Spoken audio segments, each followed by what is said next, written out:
Hello students, I Sushma Kataria from Surya School Bhiwadi. Today in this video we will discuss about the second group of modals. As you know, in our previous video we have discussed about the first group.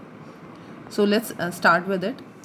In this video we will discuss about where we use can and could. Can is used for all person in the present tense, could is used for all persons in past tense. So where we can use the tense can to express permission. If you want to give or take some kind of permission to someone, then we use can you go now, and can you cannot touch the flower. That means here in both sentences the person is giving a permission to someone. Or if we are asking for something, that can I take this pen, so also we use can we use with our familiar age group persons. If we are asking for some kind of permission from that person, then we use can to express ability, that I can swim. तो अपनी ability को show करने के लिए भी हम क्या करते हैं, we use the modal can. To express possibility, it can rain now.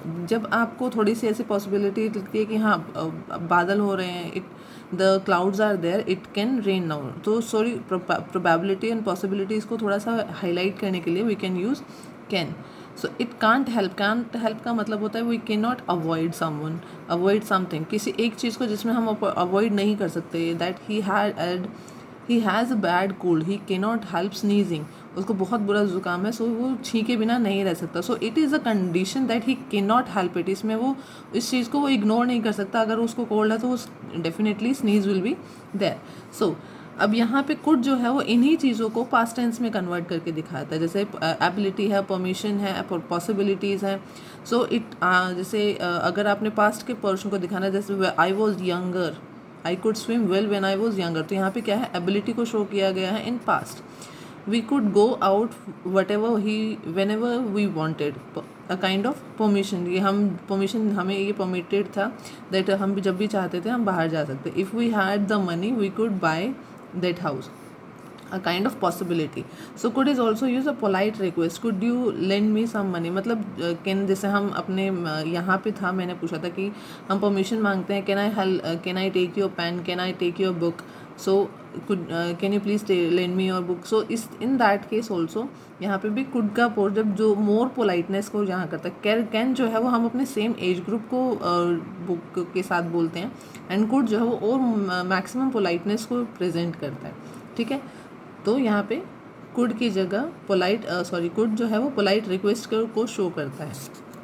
Okay, now let's discuss about the may and might. May is the used for present tense, and the might is used for past tense. Sorry, you may go now. So यहाँ पे भी permission और seeking permission और asking for permission के तौर पे हम may का यूज़ करते हैं.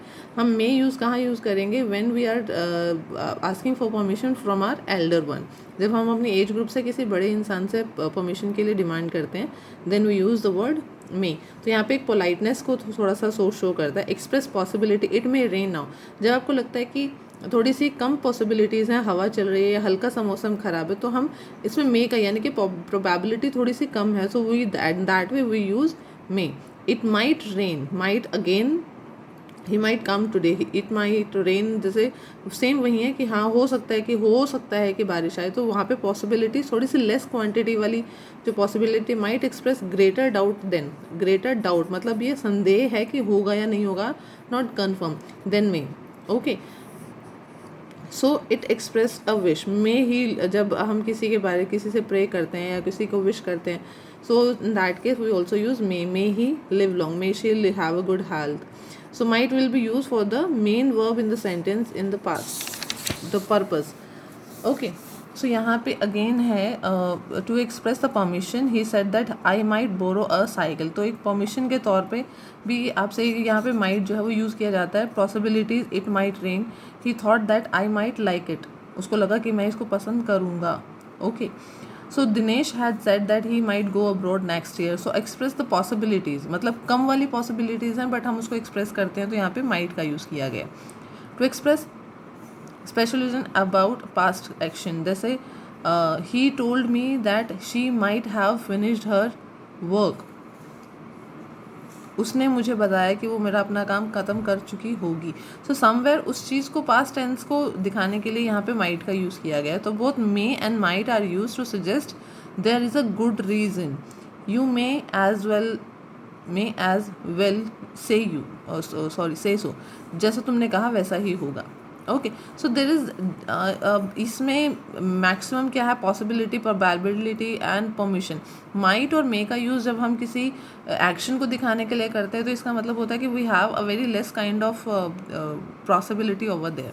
Okay, so let's discuss about must.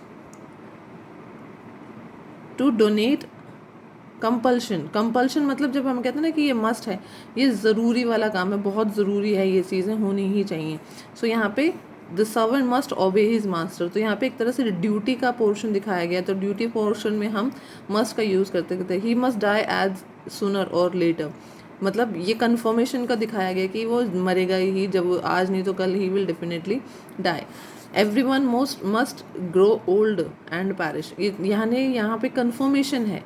Clear? तो मस्ट हम कहाँ यूज़ करते हैं, जहाँ पे हमारे पास कन्फर्मेशन है और किसी मजबूरी के तौर पे कंपल्शन, मतलब it is you have to वाला कंडीशन जब होता है कि you have to do this. Okay, to donate determination, you must see you again, I must see you again, यानी कि कन्फर्म पोर्शन है. सिंपल सी बात है, जहाँ पे आपको थोड़ी कन्फर्मेशन, यहाँ जो मे और माइट है वो प्रोबेबिलिटी और पॉसिबिलिटीज़ को शो करता है, मस्ट जो है वो कन्फर्मेशन को शो कर रहा है. ठीक है. Obligation that means confirmation, duty and obligations, we must obey the law और of our country, that means ये वाली तो ऐसी चीज़ें हैं.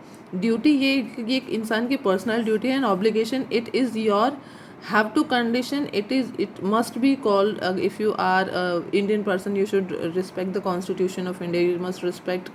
so यहाँ पे जो obligation है ये required वाला, यहाँ पे ये required वाला है, यहाँ पे ये must वाला condition है. तो possibility और inference, it must be less 30 years, ये मतलब ये पॉसिबिलिटीज दिखाई गई कि उतने टाइम हो चुका होगा अब से या कुछ ऐसा. सो यहाँ पे पॉसिबिलिटीज़ को शो कर रहा है अगेन. ओके, सो यहाँ पे ऑट वाला पोर्शन है. Ought is very small kind of thing. Ought refers to present, past or future tense. Ought is used to denote the sense of duty or moral obligation. Clear? Students ought to prepare their lessons well. मतलब एक तरह से kind of moral duty की तरह से ये दिखाया जाता है कि भाई हाँ ये तो उनको करना ही चाहिए. We ought to love our neighbors. ठीक है. एक तरह से आप इसको सजेशन के तौर पे आप इसको ले सकते हैं कि हम उसको ऑब्लिगेशन है, but it is a kind of suggestions also. To donate strong probability, probability मतलब एक स्ट्रॉन्ग है, she ought to pass this time. एक फ्यूचर प्रोबेबिलिटी मतलब होता है कि शायद हो जाए, लेकिन ये स्ट्रॉन्ग है कि हाँ इस बार तो ज़रूर पास हो जाएगी definitely. So somewhere ought is use to in that way. I hope you understand this. Thank you.